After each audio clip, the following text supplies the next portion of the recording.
Maybe this time they'll get it right. After 3 meetings where they decided not to declare Ebola a threat to the world, perhaps this 4th time they will relent and say, yeah, we need to look at this more critically. We need to get the world involved. I'm not holding my breath, but at least they're having the meeting, and I guess that's some kind of a win. The numbers continue to climb. They are also arguing over whether or not to introduce a second vaccine. You would have to ask yourself, why would they need to do that if the first one was fine? And now, believe it or not, the country whose name shall not be spoken, beginning with an R, ending with an A, has begun shipping vaccines to the country as well. And believe it or not, there's some things on this platform, just the word will get your video taken down. But we're going to talk about a different subject today. And for those of you that are easily offended, those of you that are current diehard worshipers, supporters of the current administration, you're not going to like this. Had I been a YouTube channel operator in 2008 through 2016, I would have been just as critical of the last administration over a lot of things. One of them being tariffs, ironically. But that's not what we're talking about here. There's been this false allegation put out that the current leader has gotten bored with the situation in Venezuela. Not true. The current administration would love nothing more than to start a war down here, but they want the shock and awe war. They want the 1990 war with thousands of sorties and no casualties and 89% approval ratings and everybody waving the flag and nobody pushing back, nobody fighting back. They want to conduct a war like that against people in boxer shorts with mismatched uniforms that are running out to surrender and all this type of thing. If they can't have that kind of war, they don't want a war. They don't want a war where people are going to stand up and shoot back, stand up and fight back, and maybe cost a few lives, because that wouldn't be popular. And that's, of course, the number one most important thing with the current administration. Be popular. Be liked. Why do you think the current leader is so bothered and annoyed every time CNN says something negative about him? Why? Why would he care? I wouldn't care. I wouldn't care if CNN came out and said, today, Florida Maquis sucks, and he says this, and he's wrong about that. I wouldn't care if CNN said that. I wouldn't care if MSNBC said that. Wouldn't probably even address it. I might be humbled that CNN would bother with a small channel like mine, but that would be the extent of it. Because there's certain opinions that just don't matter. If he is who he says he is, their opinion wouldn't matter. But this article talks about taking money from the 3 countries in Central America where most of these refugees are coming from, Guatemala, Honduras, El Salvador, and giving it to random guy named Juan in Venezuela and his criminal buddy, Carlos Vecchio. Now, Carlos Vecchio was a criminal before Bolton and Pompeo named him U.S. representative. And now he's criminal again. 70 million of your dollars, taxpayer, went right into his pocket. Of course, they're not going to tell you this, and we reported this. How long ago was this? June 18th? The money, the DC funds that they confiscated with the IRS out of your bank accounts that they gave to help pay the hotel bills of defecting Venezuelan soldiers, the people in charge of that decided to buy themselves champagne dinners and houses and cars and lavish hotel stays. And all of these defecting soldiers didn't have their hotel bills paid, and they were thrown out of the hotels in Colombia. See, this is the part that no one gets. And still no one to this day has been able to rectify this and explain it in my comment section.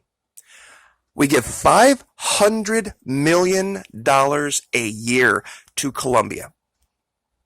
But we're going to take money away from El Salvador, Honduras, and Guatemala and give it to Venezuela.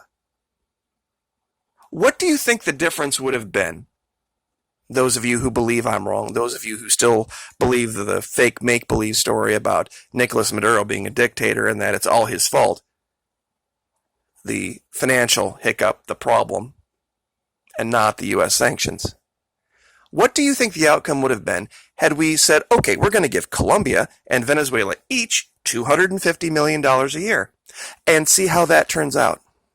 Instead of just giving one of them $500 million and the other one, oh, we're not going to give them any money and we're going to steal the money they earn in the billions, with a B, billions.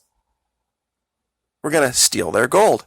We're going to threaten any business that wants to deal with them, even though they were our ally in World War II, even though the horrible, terrible, evil, whatever leader Chavez gave free heating oil to people in the United States. And you can look that up, that's fact. Because he felt bad that there were people suffering, and he had this, overabundance. And so he gave, up in the Northeast, heating oil for a couple of winters to Americans. This is what we do to repay people who are our ally, simply because we don't agree with their government.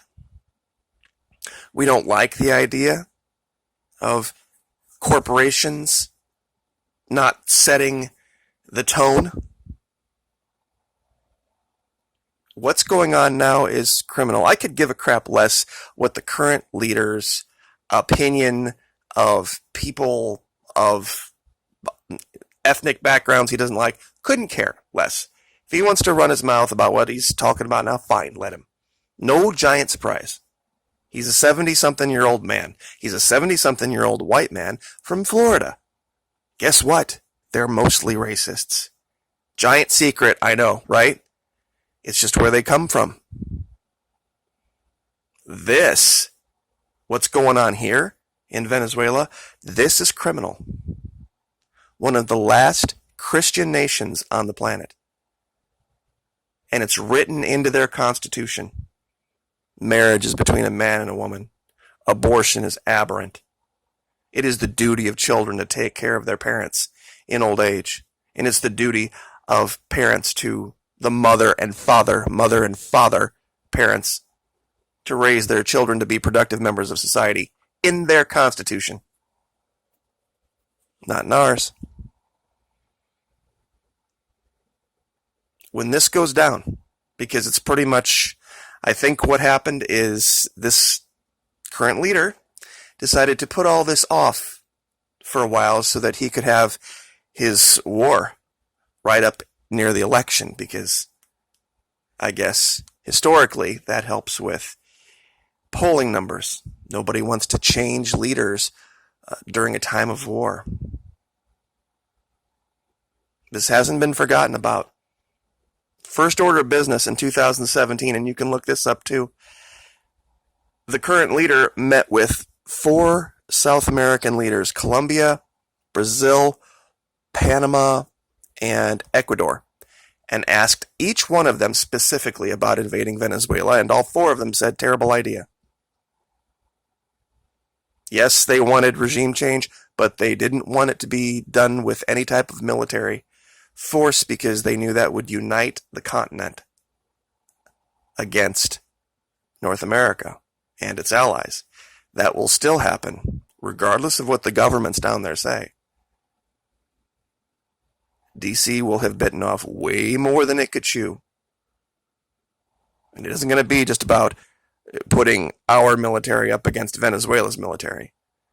There are 600 million people living in Central and South America. If you think Iraq was a quagmire, if you think Afghanistan was a quagmire, or Vietnam, the jungles down here are nothing. Pardon me, the jungles in Vietnam are nothing compared to the jungles down here. They may not like Nicolas Maduro. A good portion of that country doesn't like Nicolas Maduro. Hell, 60 million people in this country don't like our current leader. That's not the reason to go run to another country and get your leader overthrown. Would you do that? Seriously. Let's just do the mental exercise. Let's say last election Hillary Clinton won. Or let's say the next election Bernie Sanders won. Would you not like him or have not liked her so much that you would have run to China? Or run to some other country and say, hey, UN, hey, other country, come in here and overthrow our government because we don't like them? We don't like this particular person? We think our elections may not have been totally on the up and up, so can you send your military into our country to overthrow our leader? Would you do that?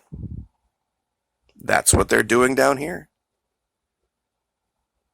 If you think what Nicolas Maduro is doing is dictatorial, I got 7 letters for you. IRSBATF. End of story.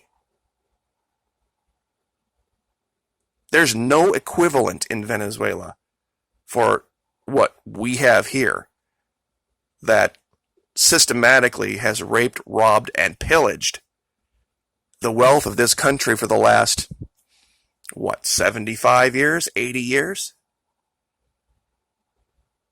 You think they have a Fed down there? They don't. But I guess I should probably leave that there before this gets out of hand. But thank you everyone for the support. I appreciate it. Like, share, subscribe, and we will see you next time. Also, pray for those in harm's way soon.